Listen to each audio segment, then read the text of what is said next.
Hello and welcome to Wicked Empire. We are back again with our grand finale. We're bringing finale energy to you today here at the Wicked Empire, where things are looking very finale-ish. Things are looking bleak. That's the kind of game I like to run. Someone just told me that my games are a little like Squid Game, and that's the kind of harrowing ordeal I like to put you through. I have my fantastic players here ready for once more into the breach, dear friends. I have Ross Bryant, Noura, Ibrahim, Sydney Amanuel, and Clare Grant. What's up, guys? Hey. Hello. Oh, boy. Doing good. Are you ready afraid? to be little puppets dancing on your strings? Yes. Terrified. Yeah. Very afraid. It is terrifying how much everybody knows how much you like to kill people. It's true. I feel that it adds, for me, it's sort of a salty flavor to the Dungeons and Dragons experience that I gotta have. I'll probably get salty, yeah. Let's have ourselves a savory time. Kina is in the most dire straits. So bad. Starting to make death saves. I know that Skunt is at 2 hit points. Yes, sir. We just brought back Bick. Bick has some hit points. Claire, how did Fish manage to avoid all of this damage? Well, I don't know. Luck. You've just been grinding my enemies while everybody else takes it on the chin. I think we have a traitor in our midst. Is Fish a mole? I have to say, though, things turned really fast. Like, we weren't doing bad, and then we got trapped in that hallway. It was really just like the room and the dice rolls, and everything went to shit for us. We were not doing bad. Yeah. No, you weren't at all. You were actually doing really well, and you know, you've done the most important thing, which is you have released the brass dragon Thanu from imprisonment, and Thanu is taking on the blue dragon, the architect of all of this evil, Tethy, in the courtyard of the compound right now. And let's just leap right goddamn into it. All right.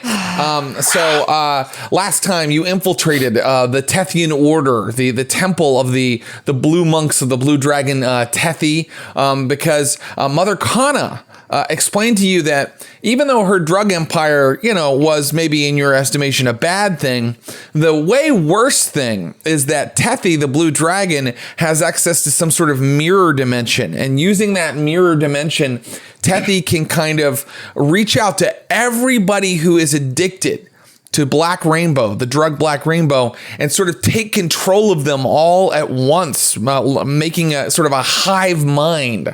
And so Mother Kana said, sure, you might want to kill me or take out my empire here, but you really need to take out Tethy. And you guys realized you weren't up for a fight against a blue dragon. You needed some dragon backup. So you knew that Thanu was being held in the temple here on the island of Temple Bay, and so you went there. You kind of slashed your way in, and you got to the cell where Thanu was being held. Everything broke out into a massive combat. People went down, people got back up, but at the end you had released and healed Thanu.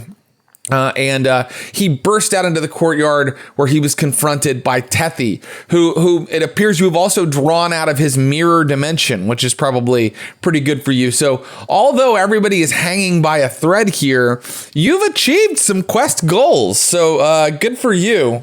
I'm going to bring us right back into the combat and let us know a little bit kind of where you're at when I call on you. But we're going to launch right back into it. Let me set the scene. In the courtyard, you can feel the entire temple is shaking. And in the courtyard, you can hear those big Godzilla sounds like as these two titans clash, dust and pebbles are falling from the ceiling as the very structure of this place is shaken by two enormous beasts doing battle. And through the windows, you can also see flashes of energy as they release various energies from their mouths. It is truly a battle to the death between these two ancient enemies. But meanwhile, in the little cell you freed Thanu from, you are still surrounded in a way by four different monks of the Tethian order who are intent on killing you. If we look here, we can see that Skunt and Fish are in the cell where Thanu was being held. They have a monk coming through one door and three monks guarding the southern door. And then further down in the hallway that you infiltrated, poor Kina has gone down. Kina is making death saves. Bick, who was just healed by Kina, is standing over Kina's body, and they are being attacked by yet another Tethian monk. These guys get 3 attacks every time they come at you, and it's made things really tough because if they miss with the first 2, by God, they'll hit with that third one. Here we go, Skunt. You're in the doorway. You're facing what looks like the abbot of the entire monastery, plus 2 of his highly trained assassins with hands of steel. What do you do, Skunt?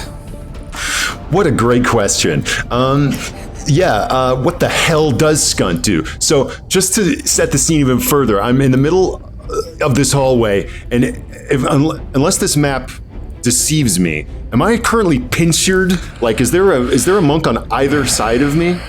There's you're right inside the doorway is what I have. Standing in the guts, as we described it, of one of the fallen monks that had been slashed open by I think Fish. So there are 5 against us, not 4 right now against us. There's No. There are 5 against your entire team, right? Oh, I see. Yeah, I think the others are kind of just, the ones that were outside are kind of just taking in this dragon battle. Because how often do you get to see that? Skunt, you've got 3 guarding the southern doorway and 1 in front of the western doorway of this cell that you're in. What are you going to do? Oh, God. Okay. What a great question. Let's see. I think, and if Fish can see Skunt, like you see just like desperation flashing in these eyes that like kind of seem to shift in phase and color, and like blood pouring from like nose and maybe a little from an ear because Skunk's in a bad way. And I think maybe Skunt just like looks and he's like, maybe just deal with this one, and then Skunt puts himself in front of this door and casts Enlarge on himself. What now? Please tell me about Enlarge. Skunt is making himself an obstacle, a terrifying obstacle in this door. My size doubles in all dimensions, and my weight is multiplied by 8. My growth increases by 1 size category, from medium to large, for example. Basically, and if a space is too restrictive for that, I grow to the confines of the space itself. I'm stronger, and I have advantage on strength checks and saving throws, and my weapons also grow. Mecha Skunt! Yes, Mecha Skunt. The aperture of the door, I just like put my hands in front of it, and the monks on the other side just say like, yeah, it's like, sorry, but you're not getting in here. And an eye is just like popping out of its socket, but then like the skull kind of grows to accommodate it. He's like, yeah, he's hulking out, and he's just like, boom, like takes up all the space in this room. And that's what freaking happens. And he basically wants to get these guys to back up. That's amazing. Can I say that this is an intimidation? Yeah, you can say that it's intimidation. Oh wow! And look, Skunt has become giant. Skunt, you grow to that size, I'll allow you to make an intimidation roll with advantage right now. Go ahead and make an intimidation roll with advantage. Excellent. Okay, 19. 19 is a really, really good roll. And it does, in fact, let's see if it gets over their ability to, I'm going to call it just like wisdom is sort of their, it totally trumps their wisdom. It's higher than their wisdom. So I'm going to say that you have suitably scared them. You've at least given them pause. These are highly trained, whatever the Zen Buddhism of evil is, they've been training in it their whole lives, but you have successfully given them a pause. Right. So it's like, you thought you were just dealing with a dragon. You get it. Big mistake. You got to deal with me. Because this head is just like knitting into a larger shape. I didn't know Skunt could Hulk out, but that is so Skunt. Yeah. Really, really amazing turn. That was Skunt. Fish, it is your turn. Well, Fish is in the corner of the room where we just rescued Thanu, and sort of like penned between. That's not like a. Who is that? Like a mage? It doesn't look like. I don't know. He kind of looks like Tarzan. Yeah. He's a monk who's shirtless with all kinds of really bad tribal tattoos all over his body, even though he clearly doesn't belong to the indigenous group that would use that kind of tattooing scheme. So he definitely is worthy of an ass beating is my point. Yeah. Not cool, dude. Definitely. And so he's intimidated too, right? This guy, the tattooed, shirtless oh, damn. douche monk? Yeah, he is also intimidated. That's correct. Yep. Awesome. Well, I look up at giant size Skunt, and Fish is like, oh, thank you, and then just takes his staff from his tail and just like smashes it as hard as he can across Douche Monk. Okay, Douche Monk, which is now the official name of this NPC enemy. The artist canonically known as Douche Monk. Yeah. Give me an attack, and I'll let this first attack have advantage because he's so kind of shocked by the appearance of Mega Skunt. Okay, and that was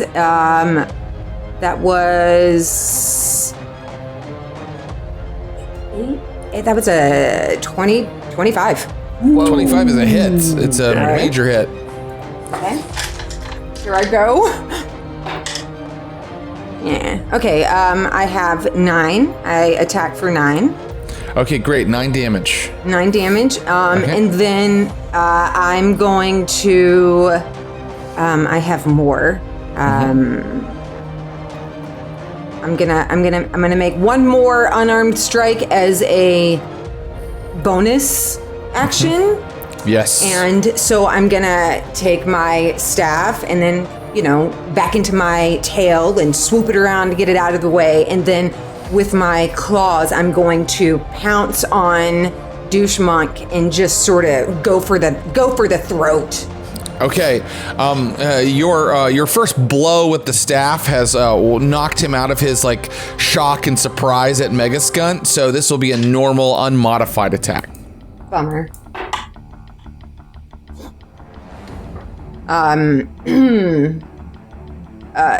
What, 11? Does 11 hit?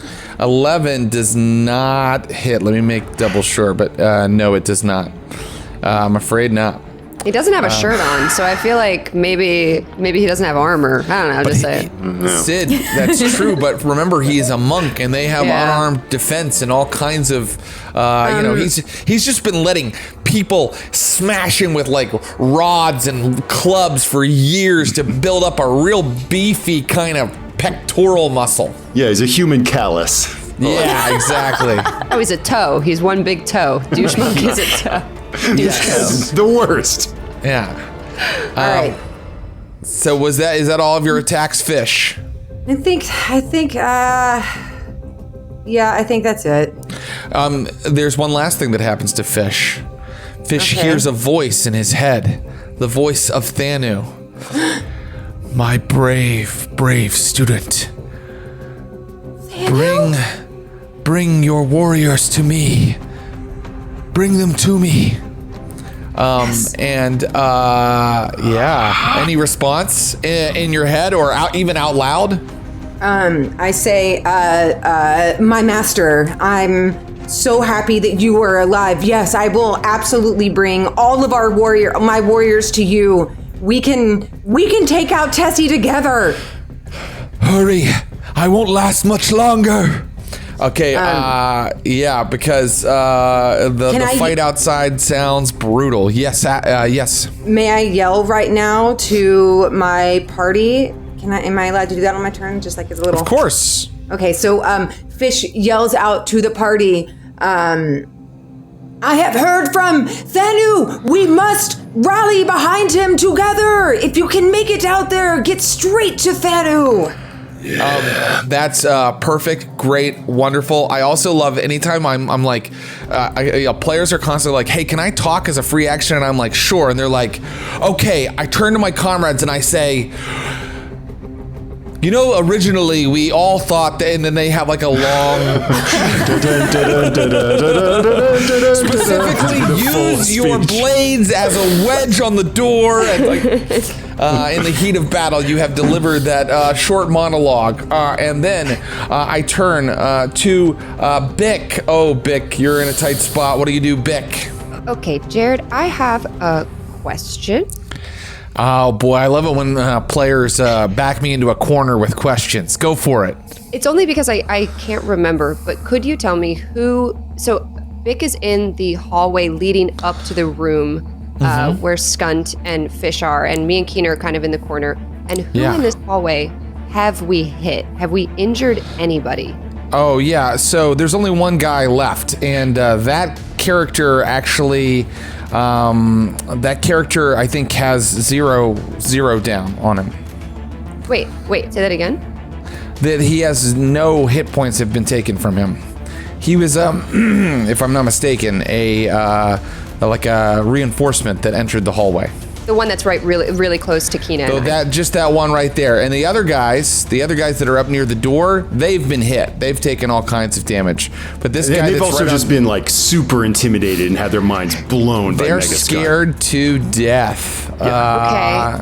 Yeah. And then remind me again, the dude in front of the doorway, right where Skunt is, the bald dude, wasn't he like the creepy leader or something? Oh yeah, he's the Abbot Granor. Okay, and I do remember I did try to hit him with the crossbow bolt as a surprise round, and I really fudged that one for the whole team. So I think, here's what I'm gonna do. I am going to bonus action, Ray of Frost, the creepy abbot, and I'm wondering, do I get advantage on that because he's so intimidated? He's not only so intimidated, he's not facing you, and and you're a roguey, sneaky type. So I will give you advantage on that. Okay, amazing. This rocks. All right, let's see. Okay, first one is a 3, so good thing for the advantage. Yes. Second one is a natural 19. That's going to be 21 to hit, I believe, with my spell. Yeah. That's a hit. Okay. Prepare to be chilly. Prepare to be a little colder than you were. That's going to be a 7. 7 damage. And so you blast. So he's just reacting to Mega Skunt, hulked out Skunt. Like, you know, he loses his forms for a minute. You know, they move between different fighting forms. He loses his forms a little bit from Skunt, and suddenly, his back, the skin of his back is seared by searing cold of your Ray of Frost. So he's taken some damage. He is quite off his game. Okay, so that was my bonus action, and then for Keena, I'm gonna I can't do anything for Keena. I'm gonna like touch her armor, her shoulder with her armor, and just go, "I'm so sorry, love." And I'm gonna say to this guy right in front of us, "Hey, idiot wearing the robes, catch me if you can. And I'm gonna full disengage out of the room. I'm fucking out of here. Great. And I'm gonna run into the previous room we were in, like the kitchen, and I'm going to hide under the table. Okay, great. Just to let you know, the door was open into the cell, so you have heard what Fish, I'm being a nice DM, you have heard what Fish yelled to everybody. The instruction to maybe go and, I mean, who knows if Bick would listen to this, but the instruction to go and help Thanu. Okay, Bick, great turn, nicely done, and that brings us to old death save Kina. Okay. Oh my. Kina, with one cheek on the cold stone ground, like her eyes flitter and her eyes roll back, and her life starts flashing before her eyes. So all of a sudden we cut to like this little montage of this like little tiny Kina in armor that's way too big for her at the at Katarine Temple, doing her first like stances and kicks and then forms and like little mini battles, and then here we go. First death save is I rolled a 6. Oh, so for Kina, that is one failed death save. And I love that each time we come back to Kina for a death save, we're going to get another moment in her life, you know? Yeah. Maybe a really important job interview, or a time that she suffered a breakup. Or the time she made a grilled cheese sandwich. Who knows what your mind goes to? Kina, good luck. You risked yourself to save Bick, and now Bick is hiding under a table. But that's how rogues will do you. All right, that brings us to my characters. So I'm going to rule that the monk that is in the room with both Skunt and Fish, he's been snapped out of his fear by having Fish smack him repeatedly, and he will deal with the most immediate threat, which is in fact Fish. And so here we go. He's going to attack Fish, and let me bring him up here. Okay, first attack, unarmed strike. That's a 7. That's a miss. Second attack, unarmed strike. And that time he rolls a 19. Does that hit you, Fish? Yes. Okay, great. Not great. Not great. That is only 4 damage. Only 4 damage. And now another unarmed strike. And that one is a measly 11. Not enough. But he gets 4 attacks. And here is his 4th. It's 4? 4? He makes 4 attacks, each of which can be an unarmed strike or other stuff I don't want to reveal to you. The last attack here is a 18. Does that hit you? Yeah. Okay, great. Here comes the damage on that one.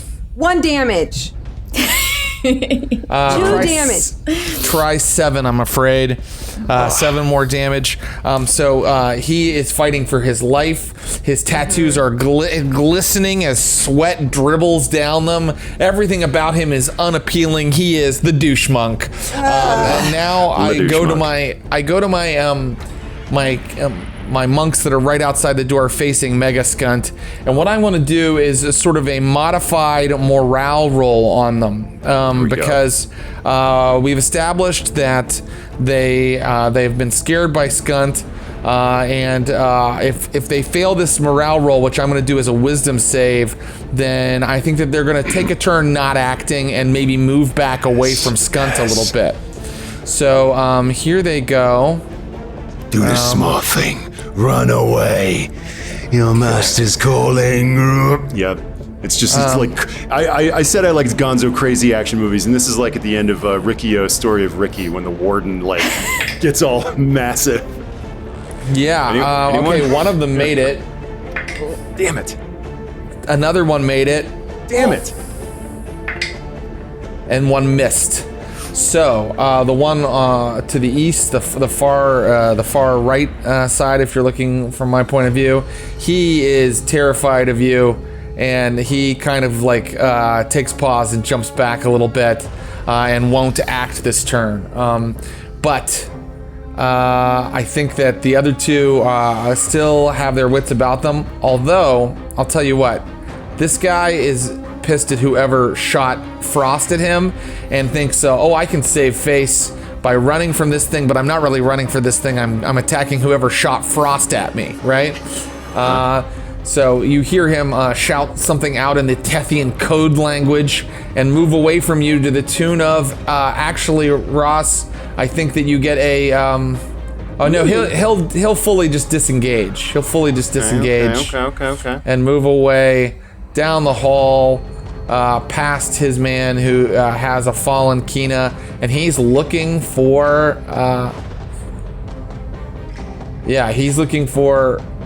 he's looking for Bick, but he hasn't found him. So this guy's the only one left, and he'll do his monkly duty, and he'll move in, and he will attack.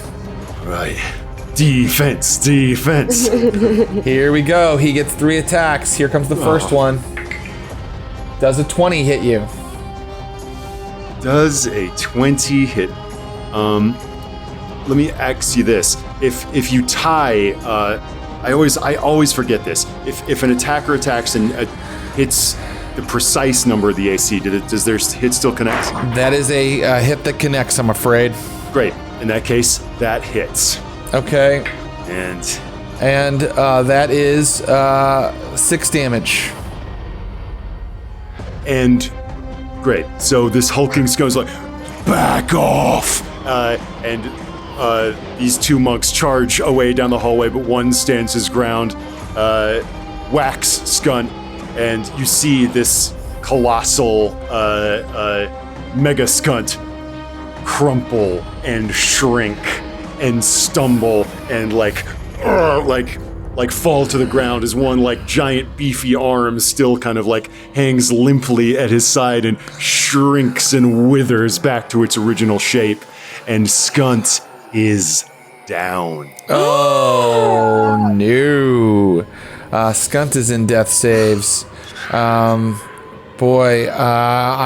marked Skunt as within death saves. And the monk that has just dropped him turns to Fish. So Fish now has 2 monks on him. Things are not looking great for our heroes. Let us now move. Let's see. That monk has attacks left, and they have to do what they do, which is attack multiple people when they can. So that monk, after taking Skunt down, turns to Fish and attacks. That's not enough. That's a 12. Not enough to hit Fish. And here comes the 3rd attack, right? Yeah, here it comes. And that time it's a 20. Does that hit you, Fish? Yeah. Okay. All right, here we go. That's 5 more damage, Fish. 5 more damage. Okay, great. So now we go to the monks outside. And I think that this guy that was attacking Kina is like, I've dropped her. I have to find that rogue that just moved out of the room. 1, 2, 3, 4, 5, and I'm gonna give him a skill roll, an investigation skill roll, to see if he can spot our friend. Do you remember what you roll? Did you roll a hide check? I didn't. Do you want me to do it now and contest? Yeah, let's roll it now. Let's contest it. Oh boy. So good. I feel like I'm really under the table, like holding my breath. Yeah. Okay, that's a math 18 total. Okay, guess what? He rolled a 17 total. He doesn't see you. Lucky. Okay, and so that's him. These guys outside, I feel that they are really engaged with this battle, so they're gonna come up and start attacking Thanu. No! Yep.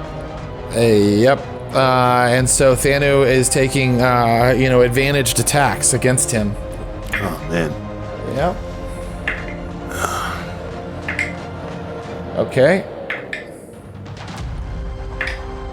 Okay, poor Thanu has been hit twice by these guys. Okay.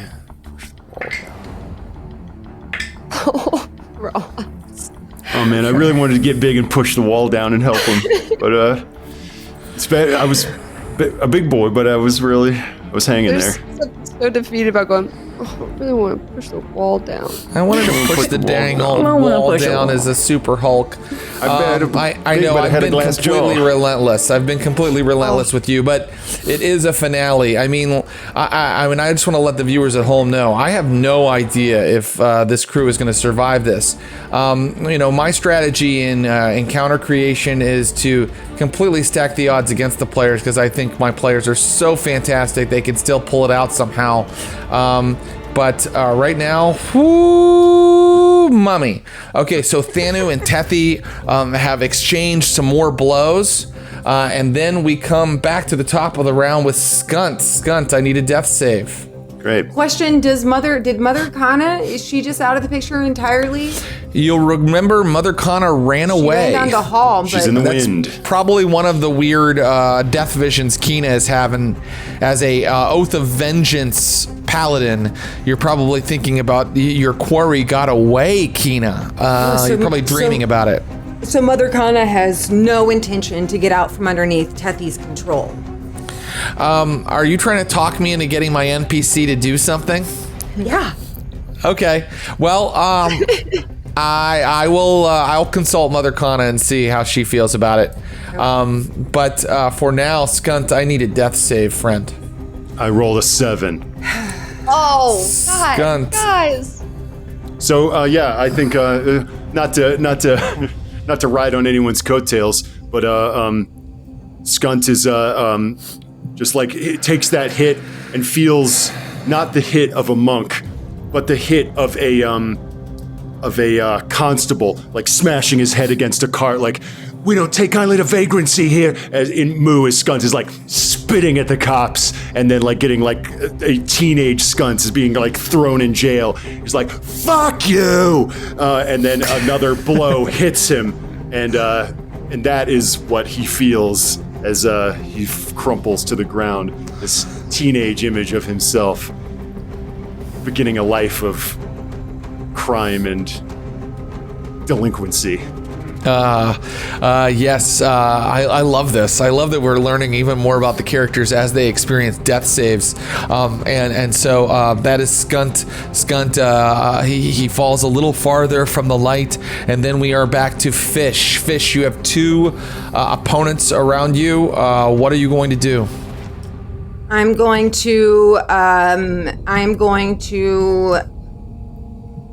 to first go for douchebag monk. Mm-hmm. Yep, douche monk. Right there, Yep. douche monk. Yes, douche monk. Yes. Douche monk. I am going to hit him with my bow staff, which I, whip around with my tail to hold with both of my hands, and I attack him. And that's a 25. That's a hit.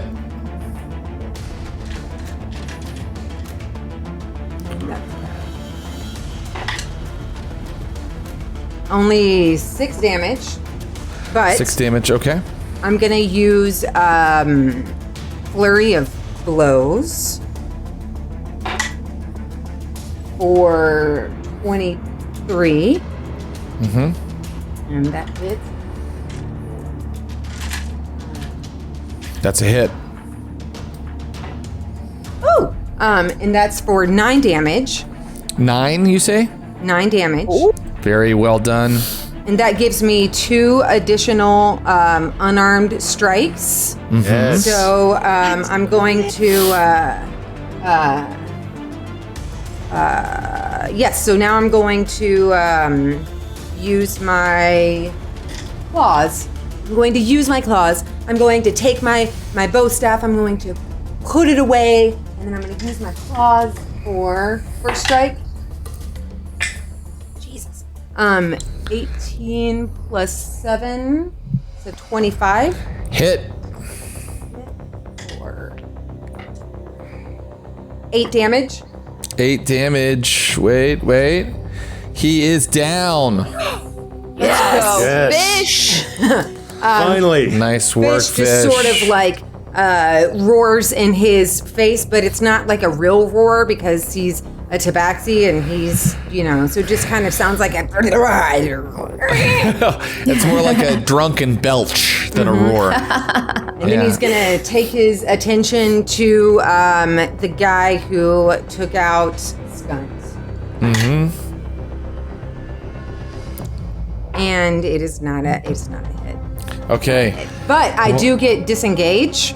Mm-hmm. So I am going to use my disengage. And I am also gonna go ahead and use my feline agility because I haven't moved at all. And I would like to double my speed to get as fast as I can over to... Stupid DM question time. Your disengage, do you get it as a bonus action? I get it as, because I got to use... Oh, yes. My drunken technique is whenever I use flurry of blows, I get the benefit of disengage, and my walking speed increases to 10 feet. So and now I'm going to also use my feline agility, so I get to move 100 feet right now. Holy! Which door are you moving out of the door? Yeah, I'm going to move out of the door to the left. Okay, you should know that even though it is not shown on the map, that right around here there's a big hole out into the courtyard that that Thanu broke open. Okay, I would like to run then with my 100 feet. There's a hole here. Can I hide behind these bushes here with everyone's back to me so that they don't see me, and send a second message to Thanu and let him know that I am hiding in the bushes near to him? Yes, and he's like, "Your friends will fallen. Bring them to me." That Could I have picked up Skunt's body, by the way? Boy, that's retconning. Why don't you give me a wisdom roll? Wisdom roll. DC Come on, 15. Fish. Come on, Fish. DC 15 and my wisdom.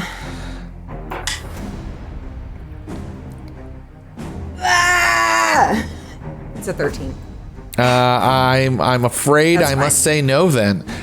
Looks like you have another trip to make, Fish. Okay, that is Fish, and now it is Bick's turn. Bick, you are hiding. There is a monk in the room looking for you. What do you do?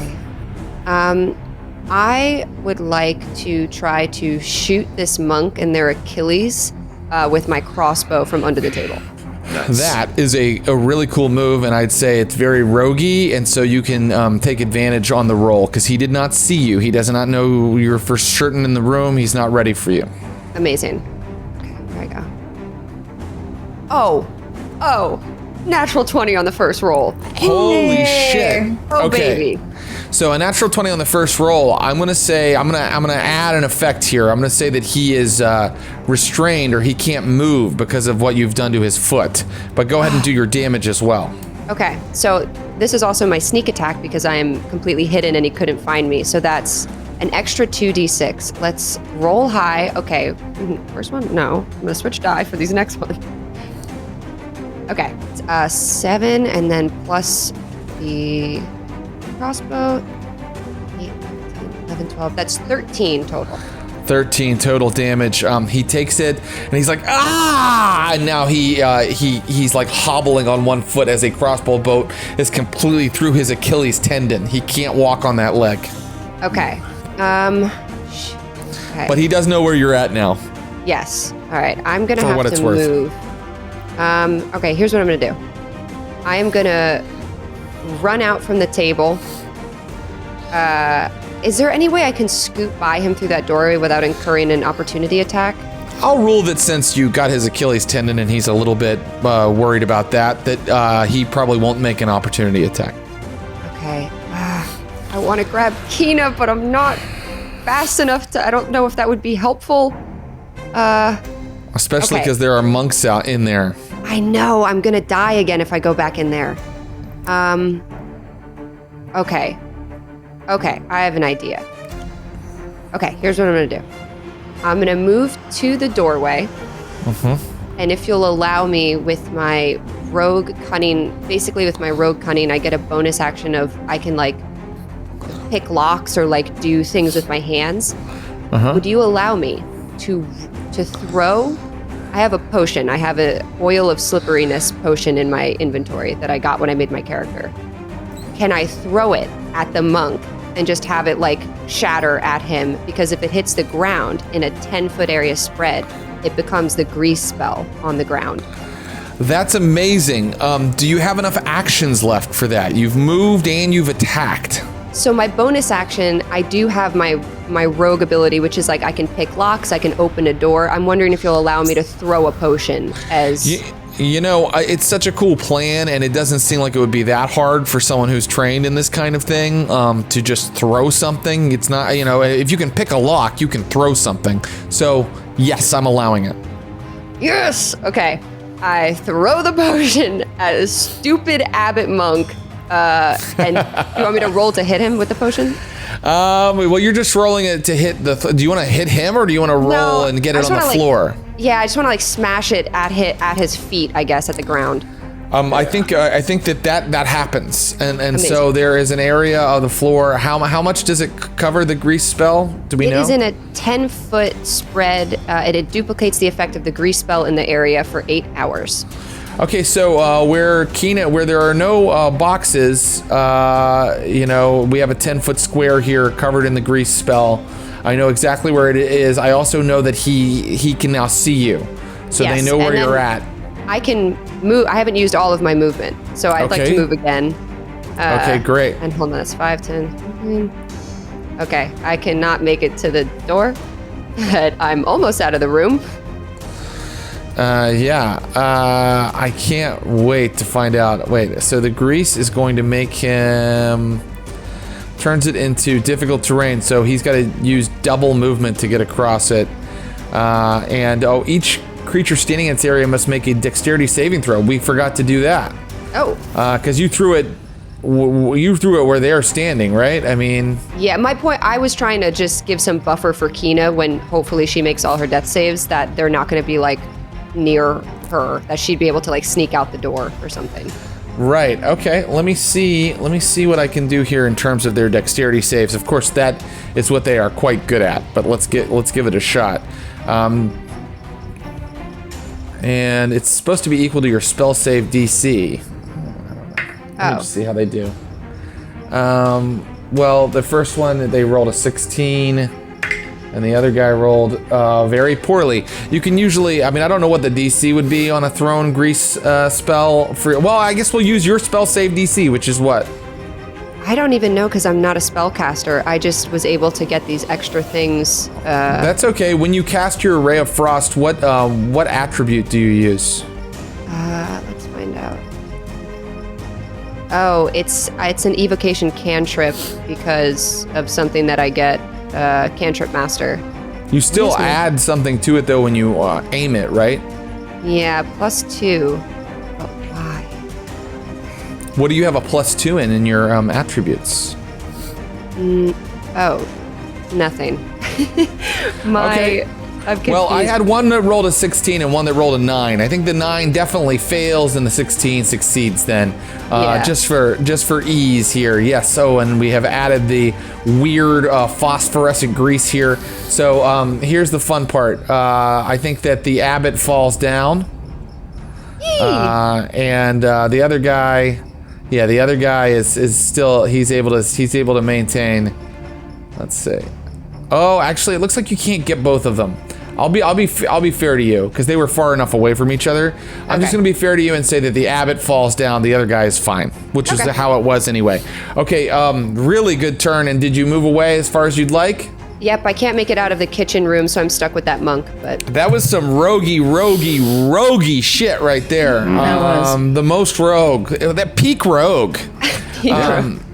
All right, Kina, death save number 2. Okay, Kina. May Akatra, the White Tiger Bride, protect you in your time of need. Yeah, we zoom in and we see Kina's face still on the ground. cheek to the stone, and it flashes, and all of a sudden we see moody teenage Kina. Yeah. Her face is down in the mud. It's dark. It's raining. Thunder and lightning. She's outside of the Ekaterine temple, and you hear the words, "Get up." And as Kina looks up, face muddied, she wipes the mud and hair out of her face and looks up to this eclipsing figure, and we see Kana. Kana's got a long bow staff in her hand.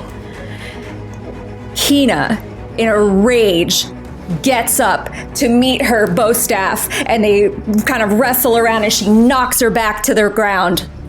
Get up. Kina, once again, gets up, goes to strike, and then Kina, now I'm doing it. Thanks, Sharon. Kina, meet Kana. Kana, with a swoop, does like a leg sweep, kicks her over to the mud, and you hear, "Get up!" And when she says up, it echoes, and we are back onto the ground in the present. And here we go with another death save. Okay, here we go. 8. Oh my God. Kina is on 2 fails. Oh God, everybody. Okay, then we come to the monks, and the monks, on this turn, something happens. The one that is laying on the ground gets up and starts shouting, "Go to Tethy! Aid Tethy!" He's holding his fingers against his brow on the universal sign for "I'm receiving a psychic message." And he's like, "Tethy needs you!" And that is when this guy decides to quit chasing the rogue who is throwing little tricks around and go 1, 2, 3, 4, 5, 6, 7, 8, 9, 10, 11, 12 out to attack Thanu. And this guy also 1, 2, 3, 4, 5, 6, 7, 8, 9, 10. Is there a hole in the wall there? There's a hole. Yeah, there's a big hole right here that you came through, Fish. But they're not seeing you because they're all they all want to go out and help Tethy defeat Thanu, and that's what they're being called to do. And this other guy wants to go help, but he can't because he has a totally handicapped Achilles tendon, thanks to our friend Bick. But what he will do is he'll like hobble, and he can't even get over the table. He's like hobbles like 1, 2, 3, and he's like, wait, I'm coming. Wait, guys, I can do it too. So that's all of my monks, right? I think that's all of my monks for right now. And so the thing that happens next is that we now go to Thanu and Tethy to see how all of that is going. And if you'll excuse me, I have to do that really fun thing where a game master just rolls for NPCs for a little bit. Amuse yourselves. Talk amongst yourselves. Coffee talk, that kind of thing. Hey, welcome to Coffee Talk, the new podcast on the Glass Cannon. It's where we have coffee, we talk, and we don't do any scary fighting. Yeah, it's the world's only talk podcast about that takes daughters, place dogs. inside another podcast while that one is kind of on a little break. Let's all talk in our real voices. I know we do character voices, but now we can relax. Yeah, it's Yeah, finally this is what I really sound like in the normal life. Yeah, you girls, it's Absolutely. finally time to just let it all hang out. Oh, Claire, I see you got your coffee mug. What's your coffee mug? Oh, I got my coffee mug. It says, "Drink coffee, hail Satan." Words to live by. Yeah. That's I wake up every day. That's like my mantra. Yeah. My saying mantra. Yeah, that's my mantra too. I like my coffee exactly like I like my Dark Lord, ebon as night. And piping hot. I like my coffee like my Dark Lord. Dark. Thanu might be hanging by a thread, everybody. Oh, no. Yeah, let's see how Thanu did against our friend Tethy, though. Keep on with this coffee talk stuff. It's great. No, we goofed and gaffed too much, and now Thanu's gonna die. It's our fault. Well, the good thing is Thanu did his own damage against Tethy as well. But oh god. Okay. All right. So I know exactly where they're at. They're going neck and neck, but Thanu just doesn't have as much HP as an adult blue dragon. And that is why, and they've all both used their breath weapons already. And let's see if those come back.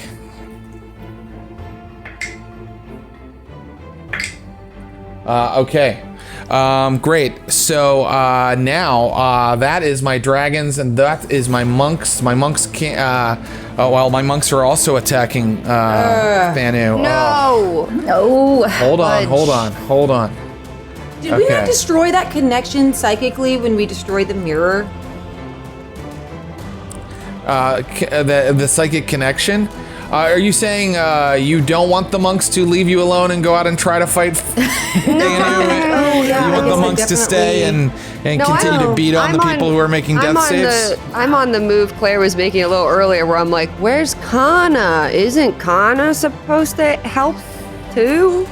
Unless she doesn't want to, and then we're also like doubly screwed. Yeah. Well, Kana is a horrible drug lord who, built this empire and is completely evil. Why would she help you when she thinks you probably got it? Especially now that you've released the brass dragon. But here we go. Okay. We spared her so that she could help us take down Tethy. Yeah. Yeah, it's like this evil demon lady isn't honoring her agreements. Yeah, what the heck? She's not being. I guess she cool. just wants to be tethered to Tethy forever. Yes. I'm doing kind of a fast and dirty way of seeing how the monks are doing against our friend Thanu, and you'll be happy to know that most of their attacks missed. Good. Okay. That's our Thanu. Praise goddesses. Okay, but Thanu is still looking rough, everybody. Oh. So that is the end of that turn, and now we come back to Skunt with the death saves. Skunt? Great. Once again, just like the bloodshot eyes, which are neither blue nor green nor red, roll back in Skunt's eye sockets as we smash cut to a shadowy room. A whole handful of money slaps into a palm as a grizzled, like a kind of a character with a face that's more scar than flesh accepts money from a young Skunt. Like, Yeah, you got you're quite talented at moving the product. But that's the thing about Black Rainbow, baby. It sells itself. Hey, maybe the boss would like to hear about you. Mother Kana has an eye for talent. and Skunt's Yeah, all right.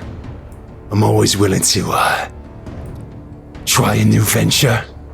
and then maybe cut away again to another shadowy form, and it's like I've been really taking a little trip. and out of the shadows comes another face that is completely white, its eyes obscured by sunglasses. It's like, Wonderful, my boy. You just tell me everything you see. I believe that we have a wonderful partnership. Don't you agree? I predict big things for you, my boy. Best of luck. This can be a dangerous line of work. pops his collar, walks into the shadows. And Skunt rolls an 11. That is enough. That is a success. Skunt, the spirit of Grinston reaching back from beyond the veil of death, perhaps pulls him a little farther back toward life, and that is Skunt's turn. And now Fish, what do you want to do?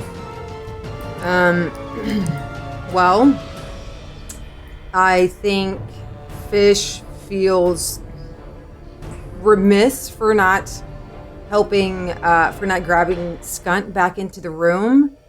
This is really hard. Yeah. It's really hard. Even I think it's too hard at this point, but what are we gonna do? We're here now.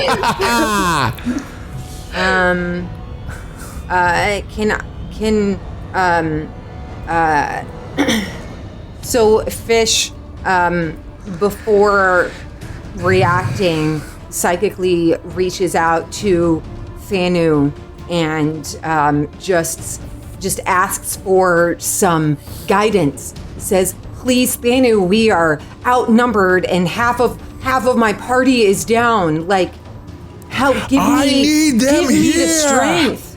Okay, and so then, Fish would like to dash. Fish would like to dash over to Skunt. Yes. And pick Skunt up because Skunt Yes. is weak. And he looks down at Skunt and he says, "Brother, together we have a chance, but only together." And he scoops Skunt up and looks at his weird non-color eyes and gets a little bit uncomfortable, but then just uses the last half of his dash to come back and put us both in our little hiding place, which Skunt, you can move yourself there, and then reaches out to Thanu psychically and says, "Master, I have come with Skunt, and I am certain that I have spent the word out to my brethren," and that's, I think. That is really, really, really well done. That's really well done, and God help you. You're following Thanu's commands. You finally become his most promising pupil. At one time, you were his fuck off pupil, the one that messed everything up. But now you are his most promising student. And so that is Fish's turn, and then we go to Bick. Bick, big turn for you. What happens? Okay. Oh boy. Bick draws her dagger as this last monk is hobbling around the table, and she says, "I know you have healing potions somewhere in this goddamn kitchen. Tell me which cabinet it's in." Oh wow. Okay. Let's see. Let's see if they do have healing potions. I see a bar, and I'm like, they've got to have elixirs or potions. No, it's not. It's not completely. It's not completely impossible. Let me just roll and make sure that it is in fact true. Okay. I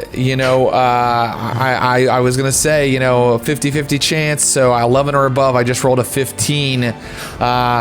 And he glances at the cabinet just to the south of you, and then looks at you and says, "A curse on you," and then speaks in more Tethian order garble, like, "Finally, the mirror of the mind is opened, and I all turn of around. us shall..." I just open the cabinet. I go, "Shut up!" Let's see how good a healing potion you find. Okay, not a great one. So I'm gonna say you find a potion of healing. Okay. You can continue to search, but it will count as your entire, action. I'm going to let you have that as your bonus lock picking kind of a thing. Okay, no, I'll take that one as my bonus, and I am going to. I don't get a dash action then, correct? Or no, I can move double. No, forget it. That's my bonus. Here's what I do. I'm going to use my full action to move back into the room where Kina is. Yeah. And feed her the potion. Done. Done. And so you get a potion of healing worth of HP. And so that is 2d4 plus 2 hit points, Kina. Yeah. Oh Okay. my god. So Ain't in nothing. this I'll moment, let you roll it. Okay, but in this moment, Yes. we see Kina's face and it flashes back, and this time it's adult Kina. She is alone in a beautiful candlelit temple, and she is standing in front of one of the. Oh no! She is standing in front of one of the many statues of Ikatra, and she has a sword with her this time, and she's holding the sword, and it's down to the ground, and she's got her forehead to the sword, and she's in tears and feels defeated. And she's praying to Ikatra, I don't know if I could ever be a worthy warrior. And in that moment, there's tears streaming down her face, and it cuts quickly to Kina on the ground right now, tears also with her eyes closed, coming down her face, back to the temple. At that moment, some divine light shines like a spotlight onto Kina. And when it reaches her, her sword begins to glow. And as she realizes this glowing sword, she dries her tears, stands up, looks at her sword, and hurls it to the sky in victory. And she hears a voice, but now it's Ikatra's voice. Get up. And her eyes went open. She is to her feet, and in fact, the white light of Ikatra is kind of shining off of her. And I did roll max hit points for that healing. There you go. 8 points. Baby. All right. Praise Ikatra. Praise Ikatra indeed. And Kina, that's your turn. It's your turn. Now you have to use a move action or a main action to get up, but you can go somewhere if you'd like. Pick me up. Wait, where are you on the ground? No, I'm just. Can you carry someone if you fly? I flew back into this room and I realized there is still a monk in this room. Yeah, she could carry you. Yeah. My strength is not terrible. But isn't big small? I'm normal size. I'm a normal sized woman. How dare you? I'm an elf. I'm an elf. Sorry. Can I pick Bick up and fly the hell out of there? Yeah. Where are you flying? Into the southern room with the or north back out of the cell? Whichever is the nearest exit. It looks like it would Back be the into the southern room courtyard. for you. Yeah. Yes, let's do that. So just give me a strength roll actually as you lift Bick up. Sure. And you just have to get Nat 20. There you go. So with your nat 20, you suddenly you raise your sword to the sky. The white light of Ikatra, the white tiger bride, flows off of you. You swoop down. You scoop up Bick, and then you can do a move. Your flight is 40 feet, so 10, 15, 20, 30. Yeah, you can get outside. Yay! And as we're flying, Vic looks up to Kina and she's like, I knew it wasn't a wasted potion on you. You're so strong. Thank you. And we do the whole Batman carrying and just give a kiss on the cheek. Am I out by where in the courtyard would we be? You'd be right there by the door, to be honest. Right by the door. Okay, cool. Oh, and hidden. That's great. And hidden, yes. Great. Yeah, okay. Great. Really, really well done. Now it's the monk's turn. And this guy is going to go 1, 2, 3. He's trying to follow you. I guess he's going to have to dash, isn't he? Uh-oh. He made it. He made it to Bick. But if he dashes, he doesn't get to use an action, right? Oh, that's a good point. Action. Thank you. Sorry, of course. Very good, very good. Thank you. Sorry about that, Fish. Yes. This is what players their main job, aside from controlling their characters, is stopping the DM before he does something stupid. Okay, and so these guys all come forward and they're trying to attack Thanu, and I'm gonna do it quick and dirty.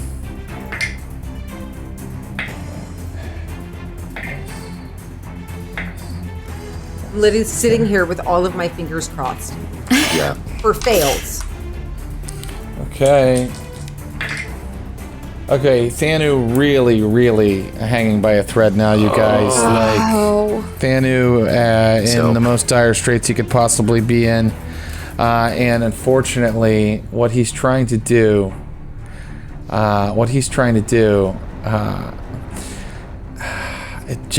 he's got to choose. Oh, Lord. So Fish telepathically reaches out to Thanu. We're all here, Master. All of us. Oh no. okay.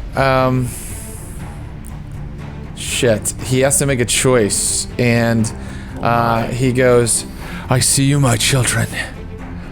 This is my gift to you." Oh, God. No. And he raises his head, and light shines forth from his mouth and from his eyes, and from his heart. The beating heart inside of him suddenly glows so much that it glows through the skin and the gristle and the scales that protect him.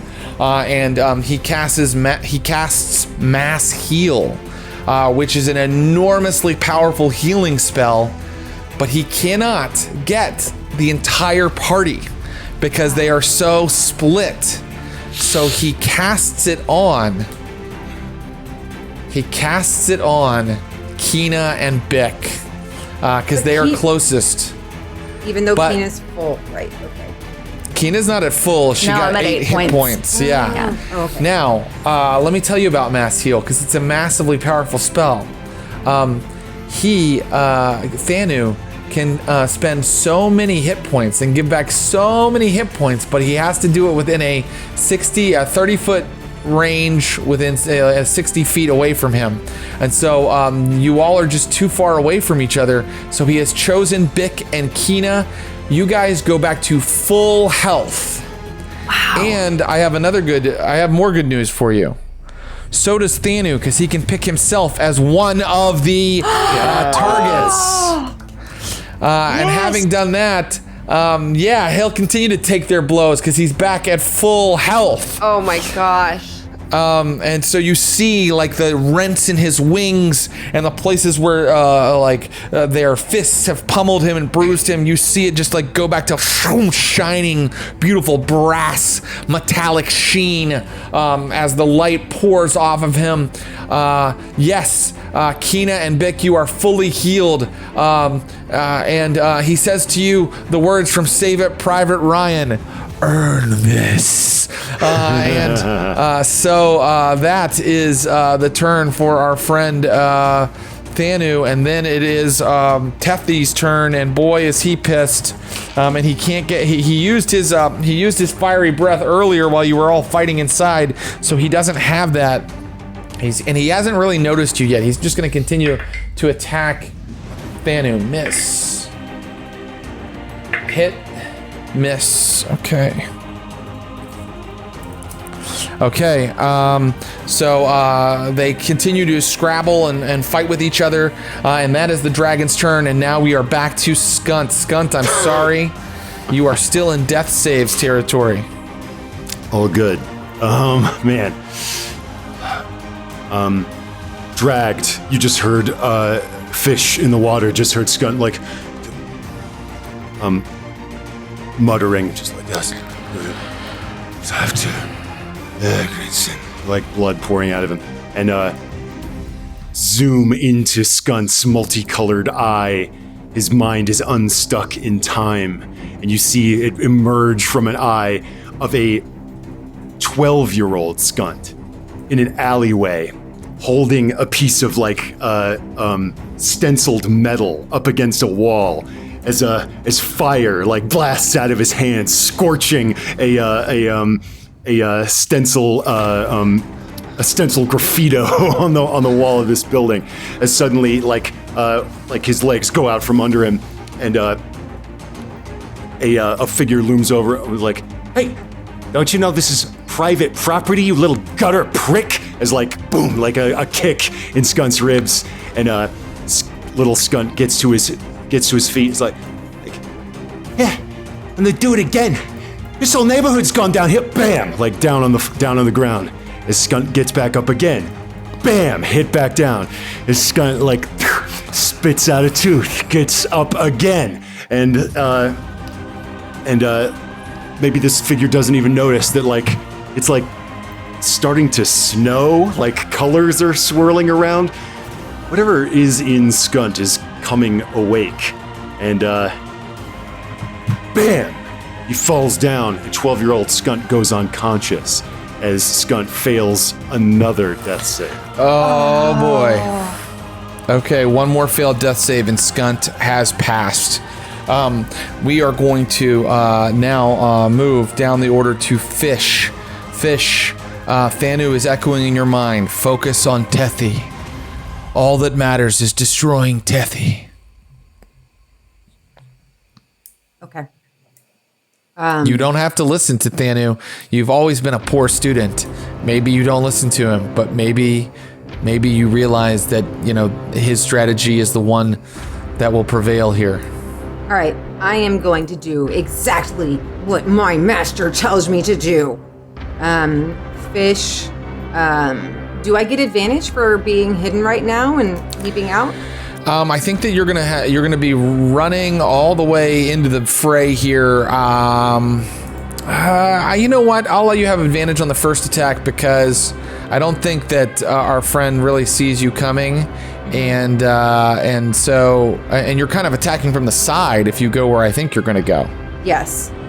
Okay. Yeah. So Fish gets the message from Thanu and looks down at Skunt, hidden in the shrubs here, and it's like, sorry buddy, I gotta do what I gotta do.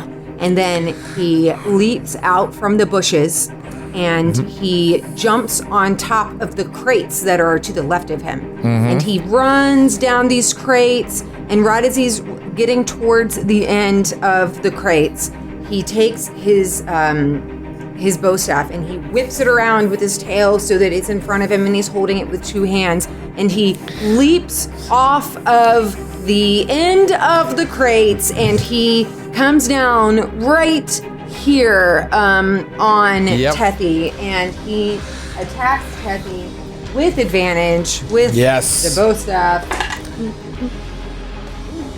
And that's a 26. That's a hit. Okay, so with my first hit, I'm going to do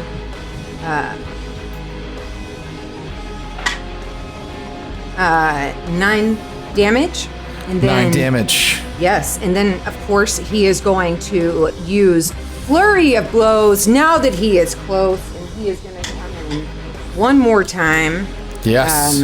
To make 2 unarmed strikes. The first strike is 25.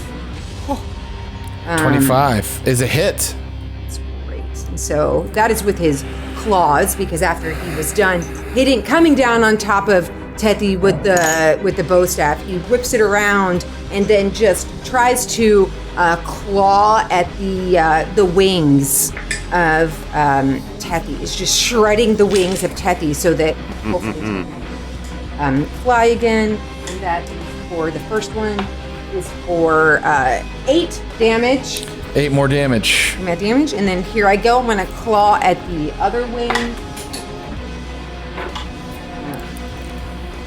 That is a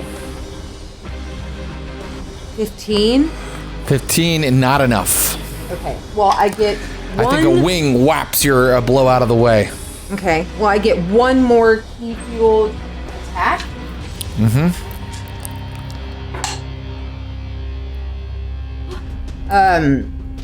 20, 16 plus 7, 23, what is that? 16 plus 7, that's a hit. Okay, and this one was with my bow staff. Here I come. 6 plus, what is my 5? So 11 for 11 damage. Ooh, boy. And then I'm going to use my, now I can, I get to go into hiding now. Oh, right. Disengage. Maybe a good idea. Disengage, yeah.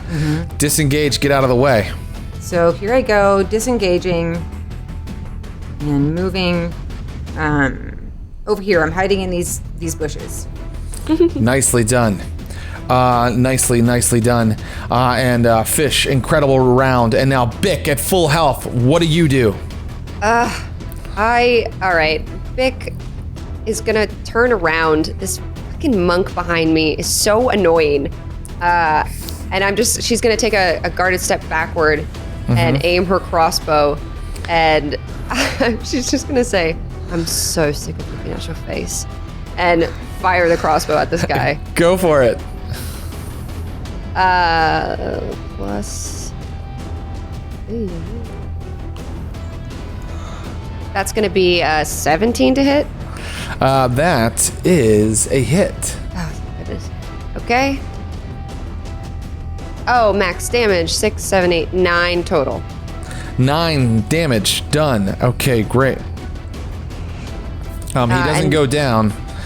And then I'm just going to use the rest of my movement and hide as my bonus action in these bushes.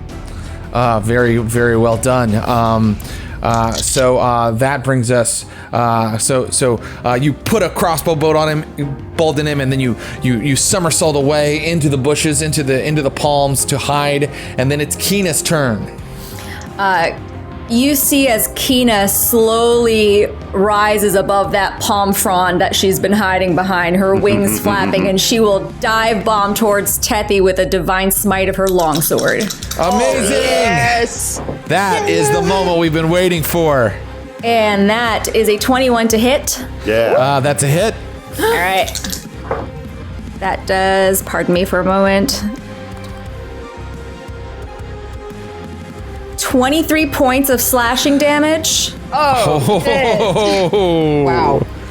And because I have the slasher feat, Tethy's speed is also reduced by 10 points for this round. 10 That's points, the 10 stuff. feet. When you come in with that blow, Tethy actually speaks aloud and is like, "How dare you? How dare you mar my perfect personage?" That's what Tethy sounds like. Oh yeah, that's what Tethy sounds like. Have I not done his voice before? Tethy sounds like Truman Capote. Amazing. How dare you? Makes sense from the pawns. Like, we have to kill His this name dragon. isn't like Golnagar. His name is Tethy. Nicely done, Keena. Very nicely done. You have divinely smote him. And now that is Keena, and now it's the monk's turn, and they are wrong person. They're all attacking quick and dirty. They're all attacking Thanu, except for the guy he wants Bix so bad. This monk now. Oh my god. Okay, quick and dirty. One of them got our friend Thanu. And then the abbot is looking for. Let's do another hide versus sight contest. My friend Bick. All right. All right. You ready for this? I'm here. we Yes, go. I was hiding for a second. Let's see. Yeah, no problem. Okay, that's. Wait, I do have a good modifier. That wasn't a great roll. What was your roll? That was 11 plus 7, so that's going to be 18. You know that's what? actually- That beats me because I rolled a 4 plus 3, so I rolled a 7 altogether, and so he can't find you, and it just spends the turn out here like looking for you, like, oh, where is that elf? But he can't find you, and that brings us to our dragons. And now that Thanu knows that he actually has some help, he is going to do a little. He's going to turn to these monks that have been hounding him the whole time, and he's going to let loose a cone of fire.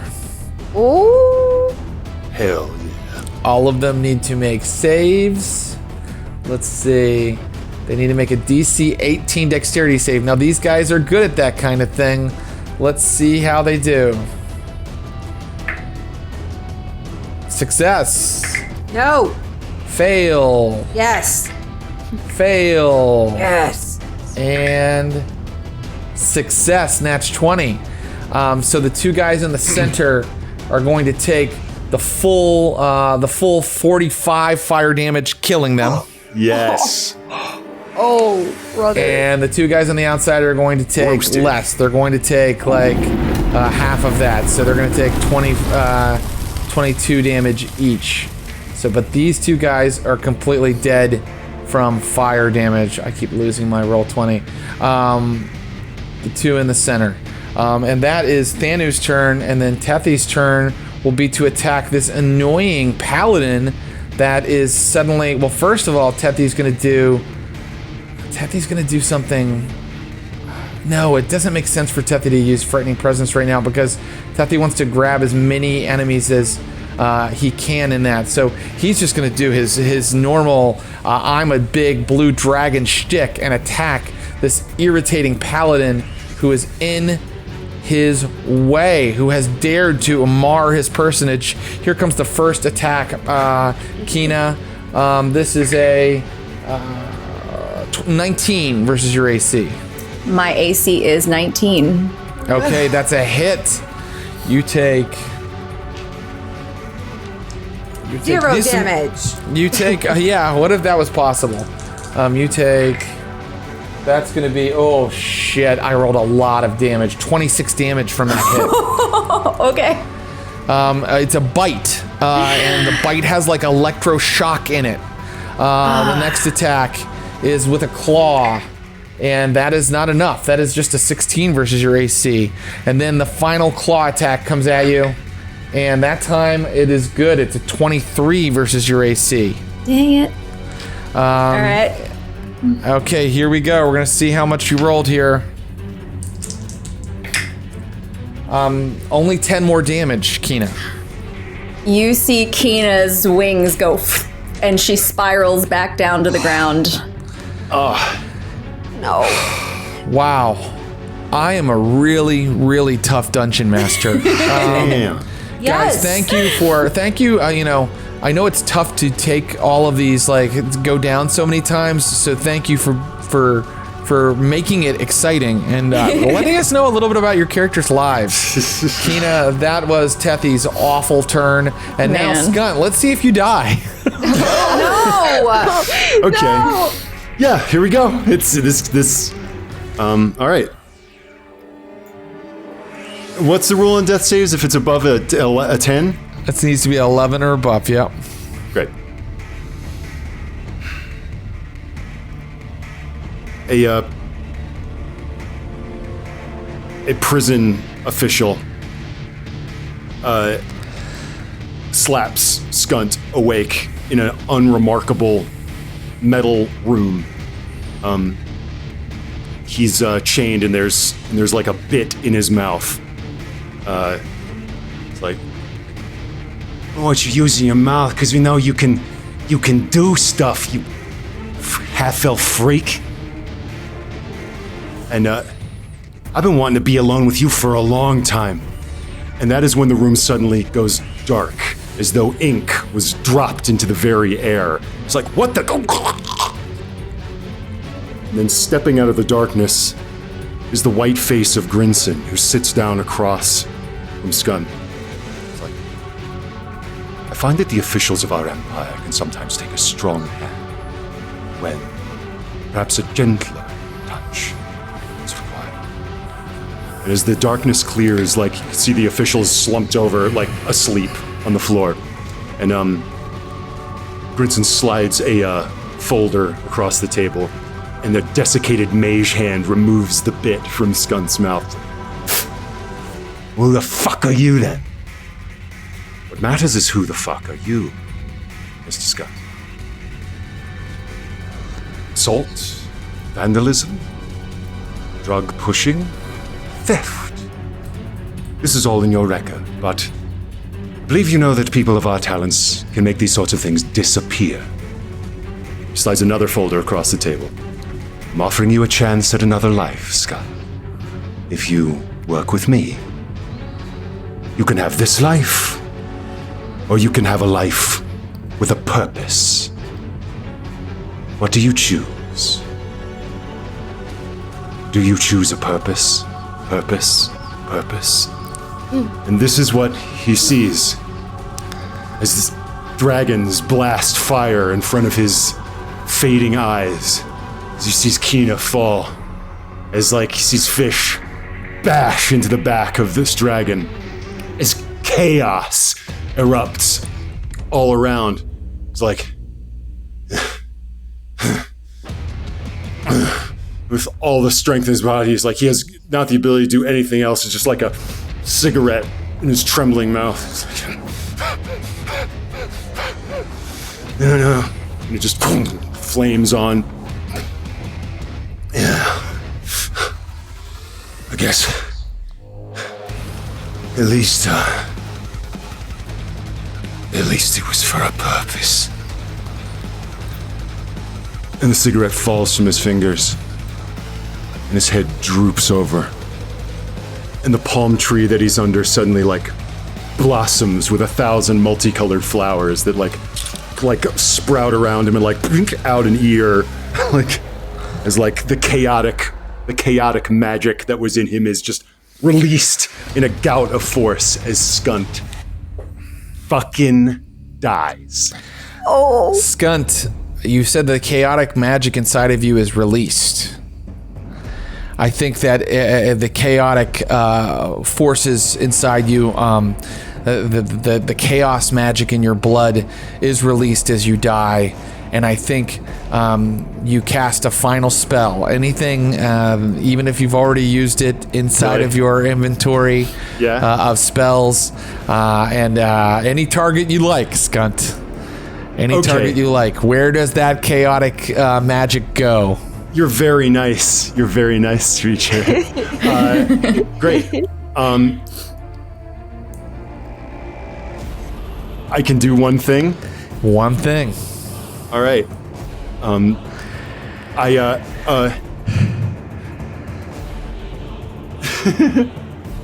Skunt,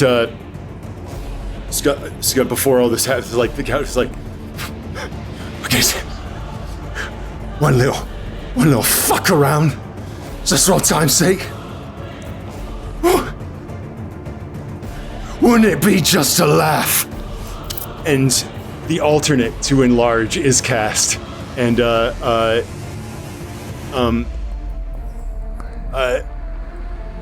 you're reducing. I'm reducing a Tethy. If they can make a Constitution, unless they make a Constitution save. Wait, no, fuck, no. God damn it. I'm sorry to be indecisive. That's okay. It's fucking shatter. I don't Tethy. decided to go with the more direct approach. Yeah. I also like that's a little bit more chaotic. Shatter. That's the chaotic choice. Yeah. So tell me where the shatter is going. Directed right on Tethy's back. Okay, great. And there's a save for that, right? That's right. It's Constitution. Okay, Tethy, my friend, time for your Constitution save, which is pretty good. I'm not gonna lie. But they What's still the take spell half, save right? DC here? That's right. 14. What's the spell save DC? 14. Rolo. 7. I rolled Roll 2. a 16. So plus 6, 22. So he succeeds, but he still takes half damage, right? Tethy takes a whopping 5 damage. 5 damage. Okay, duly noted. Anticlimax. Last words from Skunk. Ever get the feeling you've been cheated? Oh, I'm so sorry, Skunt.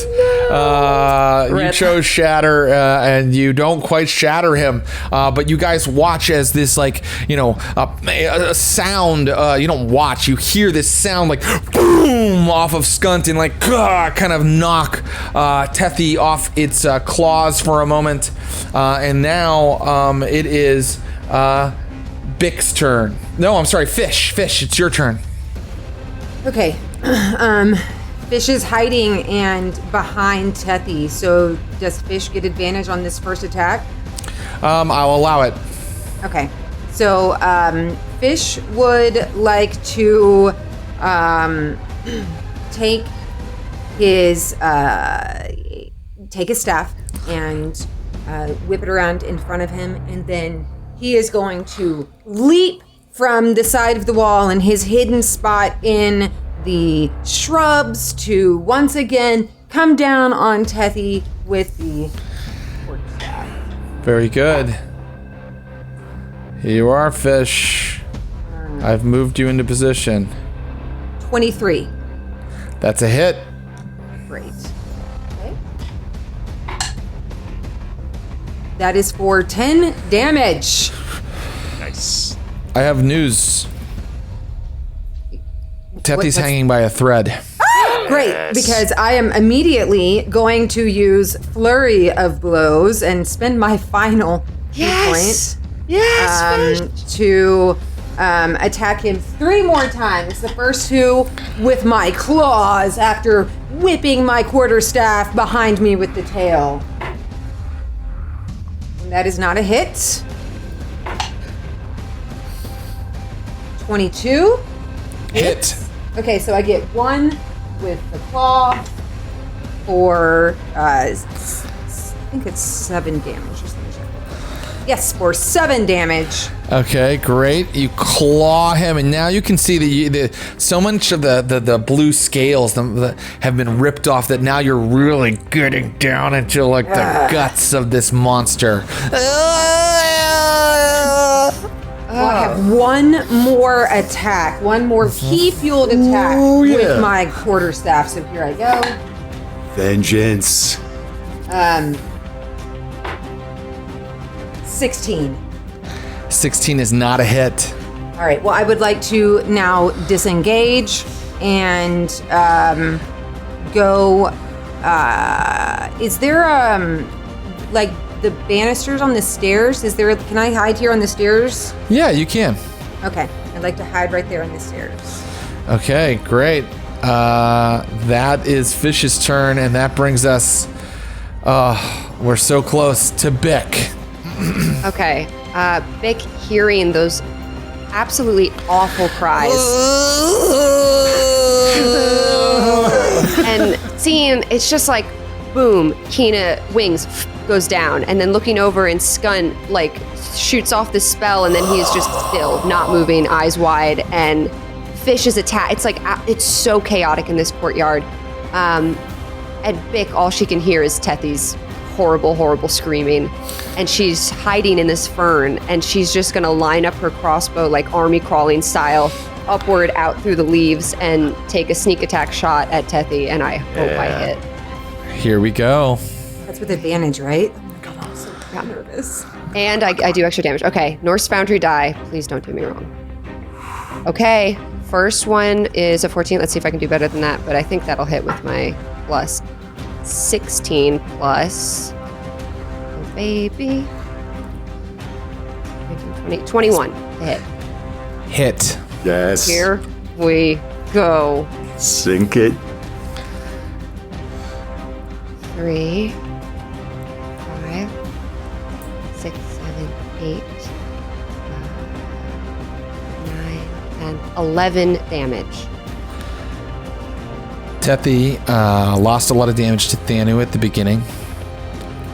Tethy, after Fish's last attack, was at 219 damage.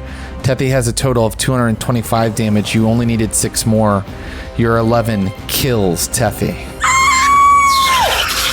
Oh my Rifles into the heart. A crossbow bolt sticking out of Tethy's head.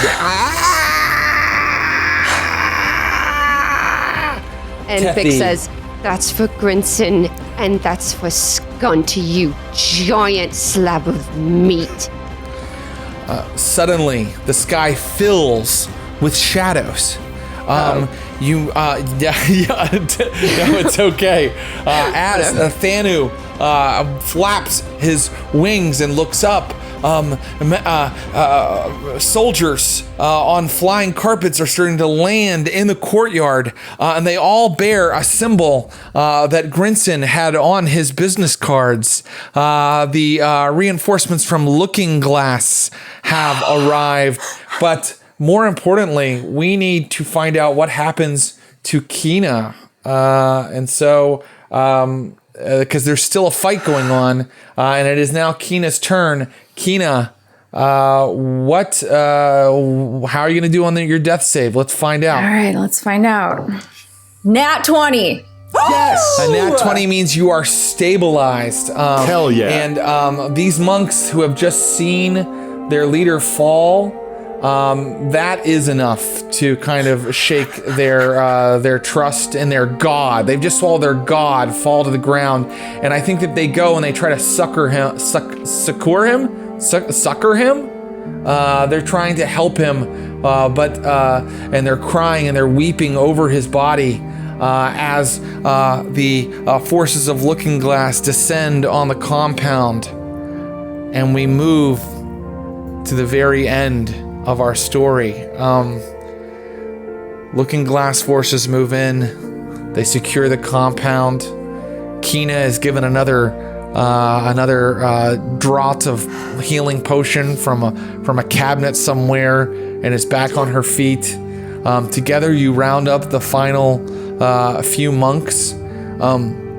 You realize over the next 24 hours, as you help Looking Glass secure the island, that many of the clientele and the people working the Pleasure Dome had fled when they saw that there was a dragon fight going on. They manned their rowboats and they got out of there.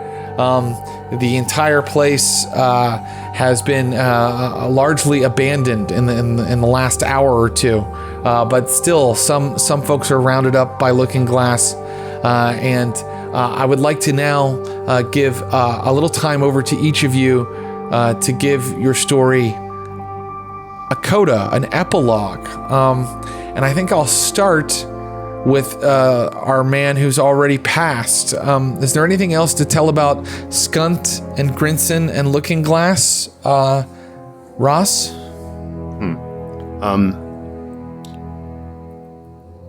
What was it? That dwarf that floated? Is it Bember Whetstone? Yes. If Bember Whetstone, you're at the dock in the port that they went out of, and maybe Bember Whetstone is there, like just kind of like coiling rope or whatever, and sees a figure on the dock, and it's a statuesque, elderly half-elf woman, like looking out over the ocean, just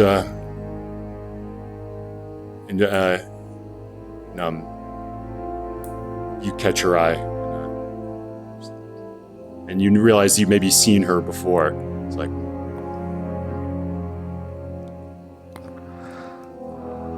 excuse me, I know this is a working pier, but I come here every day at sunset just to watch the sun go down. And I do wonder if maybe the next day will be the day that I see a boat on the horizon, bringing someone I know back from work. And I know it probably won't, but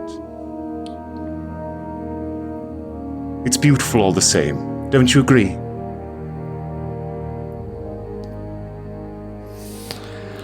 And in fact, their work was extremely classified and confidential. So this patrician woman, she sees many sunsets, but she never sees the body of her loved one ever again. You never told me precisely what he did. Something to do with accounts, I believe. Yes, accounts. In fact, a large sum is added to her accounts at the bank. But does it make up for the loss of the only man she ever loved? And as she walks past, maybe totally walks home as the sunlight dies, she just walks past a couple of little teenage, like scraggly kids, and one of them has noticeably pointy ears, and he's just like rubbing up his hands, and like, whoom, there's a little graffiti on the wall, and it's just like this crude face, and it just says "Skunt lives."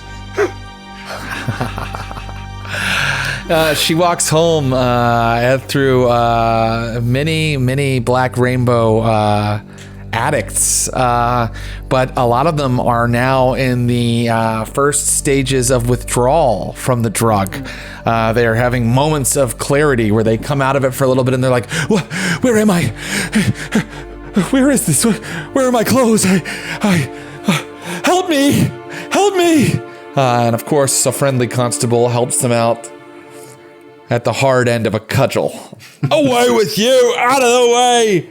The movie and Empire, still not a great place to live. And so, now I turn to our paladin, who swore an oath of vengeance against Mother Kana, an oath that has gone unfulfilled. In the aftermath, what happens to Kina? So we see a scene of Kina returning back to the Katarine Order on the beautiful grounds. It's sunny, there's butterflies and flowers, and she's received very well, like she's very welcomed. People are clapping for her, and she just does not have she's just very, she looks visibly upset because she doesn't feel like she deserves any of this praise. There's like a whole ceremony scene where you see the one of the elder mothers pin a medal for her bravery in this battle against Tethy. And then it cuts back to the temple where we saw in one of her flashbacks. It's candlelit once again. She's once again with her sword, with her forehead to it. Again in tears.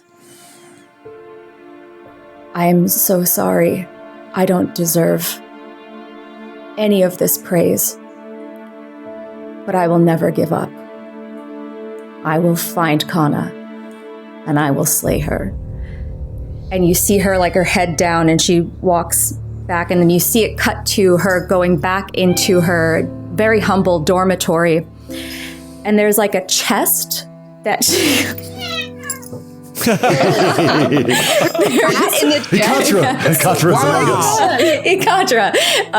a chest that she goes to, and from her side, you see her pull out some ice. She opens the chest, and you see her place a cigarette butt from Skunt into the chest. You see her pull out the empty healing potion that Bick gave her that saved her life. She puts that into the chest, and she puts an empty discarded wineskin from Fish into this chest that has her initial tank top that said, I got laid. What was the name of the temple? I got laid at Temple Bay. She shuts it. Nice. Fade to black. Beautiful. And somewhere out there, somewhere in a jungle, Mother Kana is moving through, trying to swat away the gnats, moving through the jungle toward a little boat in a cove, and sets off into the ocean. She no longer has her evil empire. It has been broken, but perhaps one day, she will be able to build it again. And now I turn to Bick. Bick, the one who cast the killing crossbow bolt, the hero? Who often ran and hid when allies were down. In true rogue fashion, Bick, how does the story end for you? Yeah, I think leaving Temple Bay, it's chaotic. I mean, these guards come in and like they're bomb rushing everything, like a SWAT team basically, and they're emptying out the pleasure dome. And Bick is kind of, congratulated by the people, looking glasses, like, yeah, job well done, blah, blah, blah, get out of here.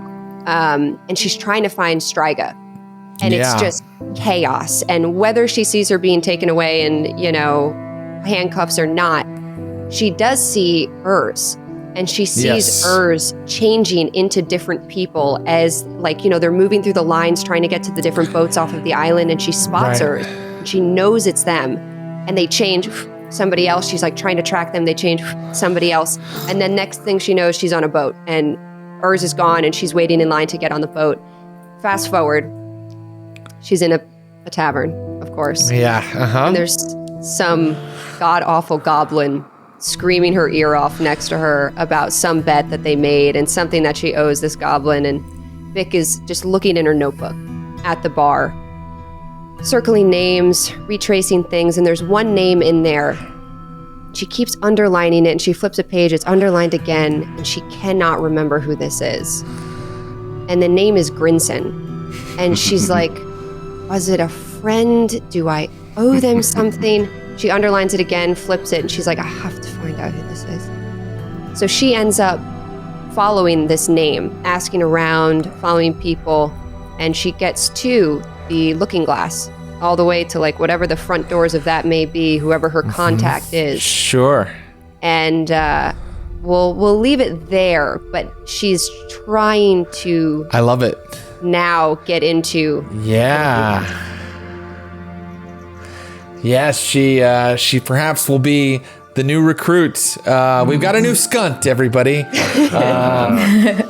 Somewhere deep inside of Looking Glass, past a shadowy hallway lit by magically kind of flickering globes, there is a boardroom. And in that boardroom, a lot of dour-faced, elderly half-elves are looking through files. And one of them throws a file down and flips it open. And there is the face of Bick, and this half elf says, "We found our new skunt."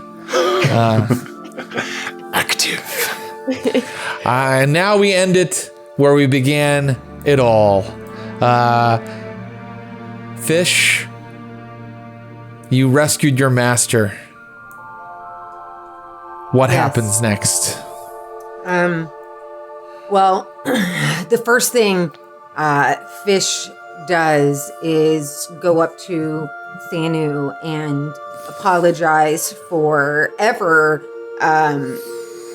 stepping away from the monastery in the first place, and promises to spend the rest of his life devout to Thanu and will never leave the Waking Dream Monastery again. But before they leave this island, he goes to the little market area where they first came in on the boats, and he finds some Hawaiian shirts, like the ones that they had as disguises in the beginning, and he finds someone to put on the back of 3 of the Hawaiian shirts, because there's only 3 of us left now. And on the back of them, it says in that the really repetitive, annoying T-shirts that we've all seen 1,000 times, that says "Fish ampersand." Kina ampersand, Vic ampersand, Skunt ampersand, Grinson ampersand, and he goes to Vic and Takina, and he presents these Hawaiian shirts to them and thanks them and says, "Without you, I would have never been able to rescue my master. I will never ever forget this time that we had together. I will never forget Grinson. I will never forget Skunt. And if either of you ever need me or anyone from the Waking Dream Monastery, I will be there." And then he bows and hands them the Hawaiian shirts. And that night, the surviving members of the party have a dream. They dream that they are on a beautiful jungle-covered hillside outside the Waking Dream Monastery. And standing there in as close to cross-legged as a dragon can get is Thanu, the brass dragon. And he says, "And so, my plan went off perfectly. It was a plan I was unaware of because I had stored it in a backup personality that would only surface if and when necessary. You losing your way was all part of the web of destiny, Fish. But now, I need you to enter the dream itself. The mirror world. The one that Kana spoke of. Now that Tethy is no longer accessing it, Kana is going to take control. You want vengeance, Paladin? More than anything. And I'm sure the government of Mu would be interested, Miss Bick. It's okay. I need your help. The Monastery of the Waking Dream is putting a little team together. And that is when dun, dun, dun, dun, dun, dun, dun, the credits start rolling. The end. Yeah! We did it. Wow. Well, Hell yeah. That was a roller coaster of emotions. Ooh, boy. No. yes, I was in a glass case of emotions the entire time. But what fantastic play on the part of our heroes. There was a chance you might not have awakened Thanu. There was a chance you might not have gotten enough of you out there to get healed by Thanu. Yeah. I was aware of all of that. It could have ended a lot differently, but I'm glad it ended the way it did. And pour one out for old Skunt.